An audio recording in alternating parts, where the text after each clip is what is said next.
Di Tegalega kita akan coba bangun area lapangan upacara. Lokasinya di tempat yang sekarang ini biasa dipakai. Hanya kita akan tingkatkan kualitas materialnya dengan granit. Saat ini kondisinya masih paving block atau grass block, dan kita akan ganti dengan granit. Nah, kemudian juga kita akan coba membuka pagar.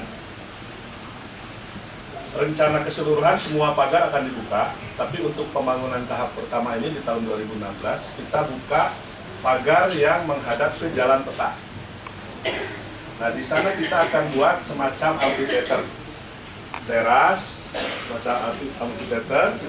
Kemudian di belakang amphitheater itu kita akan buat sebuah bangunan yang digunakan untuk museum mininya. Kemudian kita akan buat juga area di sekitar tubuh Bandung Lautan Api yang sekarang itu dengan kolam-kolam kecil yang nantinya bisa dipakai untuk anak-anak beraktivitas seperti kolam air cetek yang ada di depan ini. Nah, kalau kolam air cetek yang ada di teras Cikapayang itu kan sumber airnya dari sungai. Tapi kalau nanti yang di Tegalega karena tidak ada sungai yang melintas ke dalam area Taman Tegalega, jadi sistemnya dibuatkan kolam dan kita rotasi pakai mesin pompa.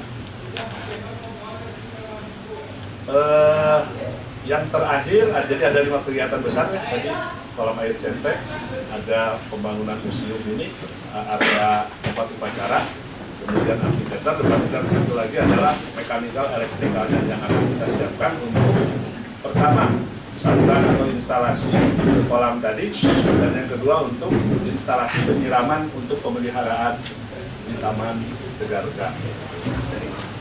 Nah, target kita di bulan November ini, November 2016, pembangunan di Tegalega selesai. Makanya untuk DED kami menargetkan tanggal 25 April ini selesai, dan di awal Mei kita akan melelangkan. Perkiraan waktu pembangunannya 5 bulan sampai 6 bulan. Nah, kemudian yang keduanya yaitu pembangunan hutan kota Babakan Siliwangi. Hutan kota Babakan Siliwangi saat ini seperti Taman Tegalega masih pada tahap penyelesaian Detail Engineering Design atau DED. Nah, kita akan buat di sana sama ada semacam amphitheater, kemudian kita akan merevitalisasi rumah-rumah seni yang sekarang ada di sana. Kemudian kita juga akan membuat jembatan dari yang mengelilingi area hutan Babakan Siliwangi, sehingga kita bisa melihat keindahan Babakan Siliwangi itu dari atas, dari jembatan. Kemudian juga ada semacam bangunan yang menyerupai atau bukan menyerupai apa mirip-mirip seperti candi lah, begitulah di sana dengan material dari batu bata. Jadi konsepnya tidak harus diselaraskan dengan yang teras Cikapunung yang sekarang. Teras Cikapunung kan ada dinding-dinding yang dari material bata itu langsung. Jadi batanya langsung diekspos. Nah, di samping 2 program unggulan tadi, ada beberapa taman juga yang kita bangun. Kita sebut taman itu taman prioritas. Yang pertama adalah Taman Gasmin. Jadi konsepnya tidak harus diselaraskan dengan yang teras Cikapunung yang sekarang. Teras Cikapunung kan ada dinding-dinding yang dari material bata itu langsung. Jadi batanya langsung diekspos. Nah, di samping 2 program unggulan tadi, ada beberapa taman juga yang kita bangun. Kita sebut taman itu taman prioritas. Yang pertama adalah Taman Gasmin atau Gasibu Mini. Nah, Gasibu Mini ini Di saat ini sedang dilakukan penghitungan DED dan RAB-nya. Insya Allah tanggal 15 ini selesai dan akan dilelangkan di akhir April. Nah, tapi untuk Gasmin ini perkiraan pembangunannya hanya 4 bulan, sehingga insya Allah Oktober sudah bisa selesai. Nah, konsep pembangunan Taman Gasmin itu karena sekarang ini kondisinya sebagian besar digunakan untuk aktivitas atau kegiatan berolahraga, jadi kita akan mempertahankan fungsinya seperti itu. Nah, ada lapang mini soccernya, ada lapang basketnya, kemudian jogging tracknya, dan beberapa fasilitas lain seperti amphitheater biasa, karena kita ingin mencoba meningkatkan fungsi ekologis dan fungsi sosialnya untuk di Taman Gasmin. Nah, taman yang berikut yang akan kita bangun juga adalah taman di Jalan Seram. Taman di Jalan Seram konsepnya seperti teras Cikapayang sekarang ada. Karena kebetulan ke taman di Jalan Seram itu ada sungai yang memotong di tengah-tengahnya gitu. Nah, kita akan buka pagarnya sehingga pengunjung bisa dengan leluasa mengakses taman itu. Insya Allah sama target kita di bulan Mei akan dilelangkan. Nah, khusus untuk Taman Seram kita bekerja sama dengan dinas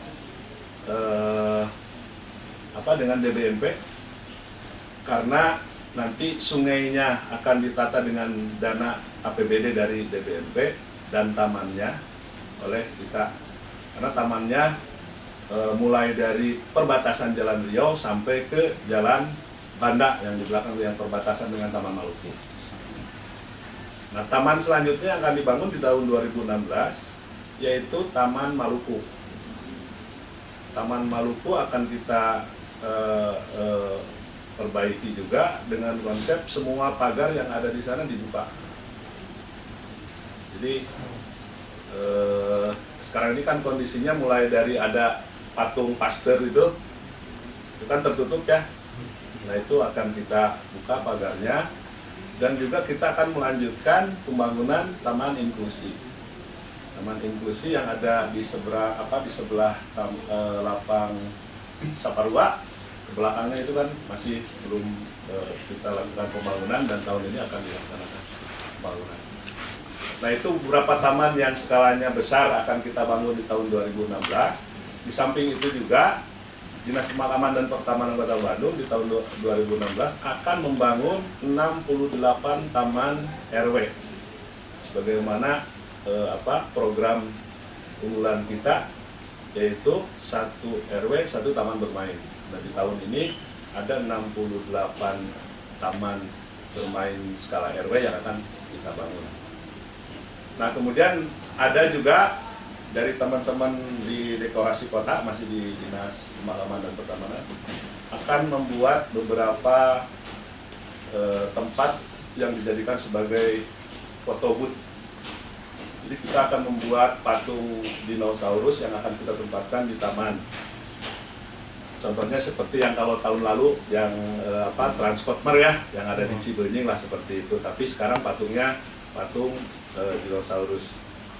Kemudian juga di Lapang Supratman kita akan buat juga foto booth. Bentuk patungnya, gambarannya adalah yang berkaitan dengan olahraga lah. Karena di Lapang Supratman kan sekarang dipakai untuk selain untuk mini soccer juga untuk fitness outdoor ya. Nah, itu beberapa program di tahun 2016 ini yang akan dilakukan oleh Dinas Pemakaman dan Pertamanan. Barangkali itu dulu dari kami, Pak. Terima kasih. Assalamualaikum warahmatullahi wabarakatuh. Pak, kalau untuk Taman Tegalega ini kan rencananya akan dibangun, pagarnya akan dibongkar ya? Ya. Kira-kira untuk menangani PKL agar tidak masuk seperti apa, Pak? Nah, ini kebijakan sementara pemerintah kota kan sambil menunggu nanti relokasi PKL itu memang sekarang ini pun dimasukkan ke parkir barat Tegalega dengan pembatasan waktu tapinya. Jadi tidak 24 jam boleh berdagang di sana. Tapi memang ternyata kan si lapak-lapaknya itu kan ternyata tidak selesai jualan dia bawa pulang, tetap saja ditinggal di sana gitu. Jadi memang kelihatan kumuh.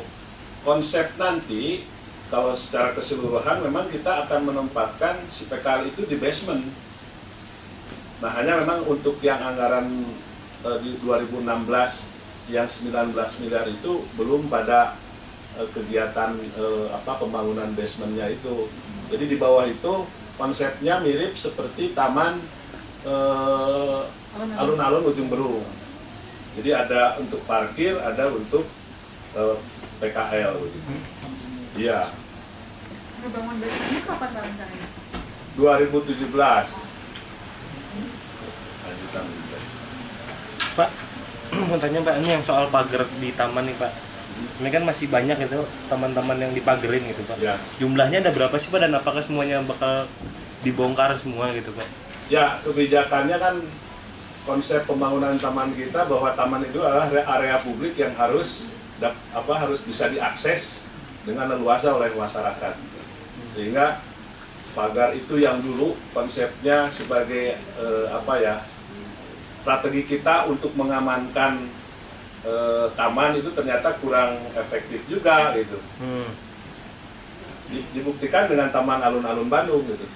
Dulu Taman Alun-Alun Bandung ketika dipagar, maksud kita agar supaya PKL tidak masuk. Malah hiung ya Pak. Nah, malah ternyata dengan nyaman mereka ini karena dari luar tidak terlihat. Nah ketika dibuka ternyata pengawasan dari warga dan para pengunjung itu lebih efektif. Mereka kan yang datang ke sana kalau ada yang macam-macam di taman itu saling mengingatkan itu, menegur. Contohnya saja yang di rumput sintetis yang di Taman Alun-Alun itu bukan aturan yang ini, sebetulnya itu datang dari si pengunjung awalnya. Oh, sayang rumput sintetisnya kotor, mendingan dibuka aja, dibuka. Jadi semuanya gitu. Dan sekarang budaya itu kan terus di ini. Jumlahnya ada berapa Pak yang masih ditutupi pagar Pak? Taman Maluku ya. Kemudian Taman Serang masih dipagar. Lansia, Kandaga Puspa. Tapi kalau yang Petpak itu memang ada kebutuhan untuk masih di si anjing nangajong begini.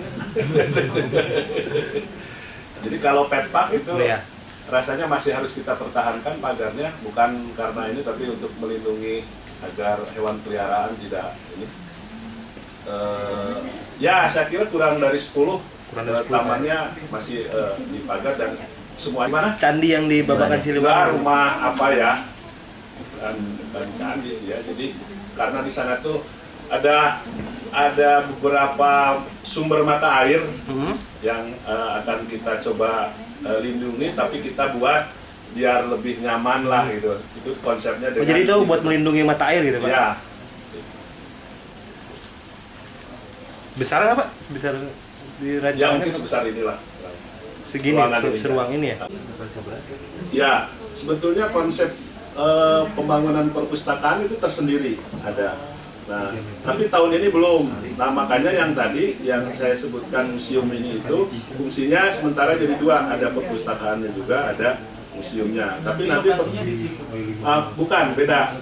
Lokasi perpustakaan yang tersendiri nanti itu lokasinya di area dekat lokasi penanaman pohon para Asia Afrika.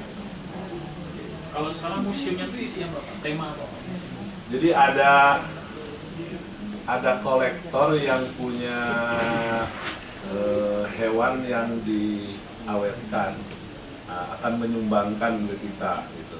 Nah, di sana kan ada unsur edukasinya, jadi taman di Tegalega kan ada fungsi ekologisnya, ada fungsi sosialnya, ada fungsi pendidikannya begitu, edukasinya. Hewan apa aja Pak? Kenapa? Hewan apa? Nah itu yang belum disampaikan ke saya, tapi nanti katanya udah begitu selesai dia akan berikan ke kita. Mungkin bukan hewan yang dilindungi Nah, juga itu sih. memastikannya gimana? Pak, masing-masing luasnya berapa sih Pak? Yang mana? Ya ini semua yang tadi Tegalega deh paling mana Tegalega sama Baksil. Ya, Tegalega ini yang terkena pembangunan tahap 1 ini semuanya ada 7,6 hektar. Ya, jadi dari 4 ya, karena yang satu mah ME mah nggak masuk ya. Jadi dari 4 kegiatan itu yang amphitheater, bangunan museum ini, area upacara dan area Tugu Bandung Lautan Api itu yang 7,6. Ya. Kemudian yang Baksil itu di area 1 hektar. Ya. Kemudian ya untuk tahap pertama ini ya, yang 15 miliar itu. Kemudian kalau yang Taman Maluku itu di area sekitar nggak sampai 1 hektar sih, berapa ya? 6.000 meteran lah ya, di setengah hektar lebih lah. Di Taman Seram juga sama. Kalau yang Taman Gasmin itu 1,2 hektar.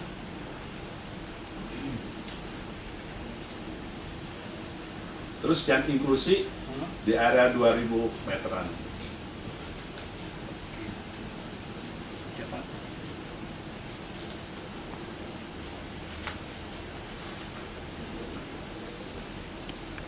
Totalnya Tegalega berapa? Kalau iya totalnya Tegalega Nah ini Tegalega ini di catatan aset ada 19 hektar, tapi hitungan kami terakhir mengukur itu baru ketemu 17 hektar lah. Shoot Pak tadi gimana? Ya mungkin karena batas-batasannya yang berbeda ya antara tim pengukur kita dengan yang dulu ini gitu. Jadi batasnya itu sebetulnya yang mana sih gitu. Nah, yang sekarang kita ukur itu yang ada di dalam pagar saja gitu. Kita menghitung dia di area yang masuk dalam hitungan pagar. Gitu. Kalau dulu Ya itulah yang harus saya lakukan dengan BKD, apakah di luar pagar itu ada aset kita sehingga masuk gitu. tapi hitungannya Atau mungkin juga yang TPS itu kan kita tidak menghitungnya Pak, yang ada di ya. hektar buildingnya Pak. Ini Kolam renang aja udah 1 hektar. dinas pertanian. Iya udah ini mah baru 17 hektar gitu. Jadi di side plan kita yang ini Ladang taman itu kan sebenarnya masuk ke dalam. tapi kolam renang itu dihitung nggak Pak? Kan di dalam kan? nah luas tamannya saja Pak kita Pak. Kalau di PKD ngitungnya semua Pak. Ya. Kolam renang terus dipakai jualan taman gitu ya. Kalau dinas taman ngitungnya di dalam aja. Kecuali area yang dipakai untuk pedagang bunga hias ya, bukan bunga potong ya, bunga hias itu kita hitung.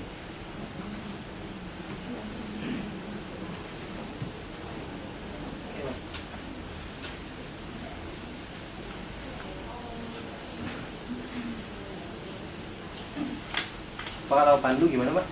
Pandu. Nah, Pandu ini masih kita negosiasi lah dengan ini karena memang anggarannya kan memang sudah ada gitu, programnya kan sudah ada, tapi kita harus berbicara lagi dengan penduduk di sana untuk kelanjutan program.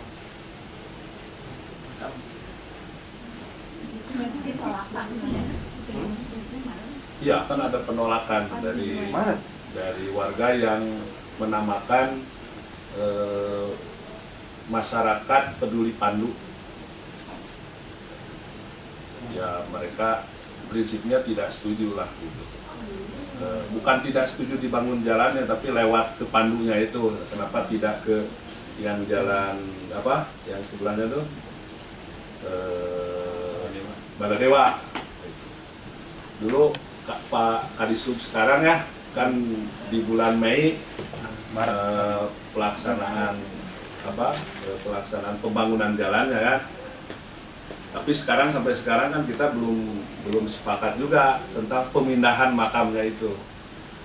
Jadi beberapa ahli waris sebetulnya sudah menerima makam keluarganya itu untuk dipindah atau diabukan gitu, dipindah ke Cikadut. Nah, tapi ada beberapa juga dari 700 makam yang ini tidak sampai 10%-nya sebetulnya itu yang masih menolak. Tapi yang sebagian besarnya sudah setuju sebetulnya. Ya kalau kita kan berusaha untuk programnya terlaksana ya, pendekatan kita terus lakukan lah dengan yang ini. Ya mungkin saja yang sosialisasi yang masih harus terus kita lakukan. Pak, Gitu. Ya secepatnya lah pastinya mah. Karena itu tadi ya, beda ada masalah sosial mah tidak seperti ini gitu. Nego itu kan benar Pak. ya seperti nggak jauh beda lah, yang kereta cepat juga kan nego itunya ya yang ya, Ya nggak tepat lah. Hah? Yang nggak cepat, yang nggak bisa di ini. Tapi 2016 ini Ya karena anggarannya kita kan di 2016 Pak. Itu di kalau parkir atau apa aja itu nggak masuk. Nah parkir itu nanti ada di kolong struktur besi itu. Ya, Pak bisa digambarin nggak Pak nanti jembatannya seperti apa, berapa meter, lalu tadi kan konsepnya keliling tuh Ya. seperti apa gitu? Ada bawa desainnya nggak sih Pak masing-masing? ya Allah nggak bawa desain saya. Gimana Pak? Jembatannya kurang lebih 2 kilo panjangnya. Jadi lebarnya 2,6 meter. Tingginya Pak. Nah, tinggi struktur penahannya itu 2,6 meter. Orang jalan itu di ketinggian berapa? Di ketinggian 2,6 ya. 2,6. Ya. 2,6 berarti Ya inilah segini. Segini. Nah, Model skywalk gitu Pak. nah skywalk. Ya. Muter gitu jadi. Ya.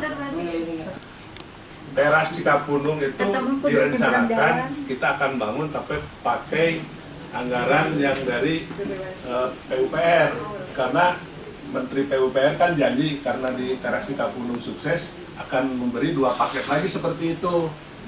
Nah akan disambungkan itu gitu. Tapi tidak ke yang APBD kita yang 15 miliar ini. jadi cuma lewat ngelihat hutan gitu Pak, itu teh konsepnya kalau ada apa sih nanti gitu di sana tuh? Ya, Atau cuma ngelihat jalan-jalan ke situ lihat? nah, kan tadi ada amphitheater Kita kita selain itu gitu.